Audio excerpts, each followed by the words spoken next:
Umalaki wesine.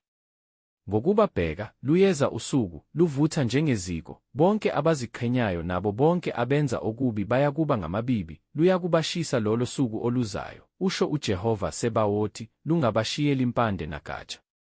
Kepha kinina enilesabayo igama lami kuyakuphuma ilanga lokulunga, linokuphilisa emaphikweni alo, niyakuphuma, nitshekule njengamathole esibaya.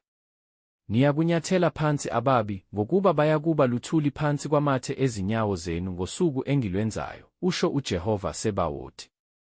Khumbulani umthetho kaMose inceku yami engamyala ngawo eHorebe ngaye wonke u-Israyeli, waba yizimiso nezahlulelo.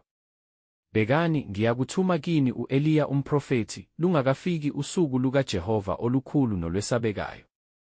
Uyakuphendulela izinhliziyo zawoyise kubantwana nezinhliziyo zabantwana koyise, funa ngifike, ngishaye izwe ngesiqalekiso.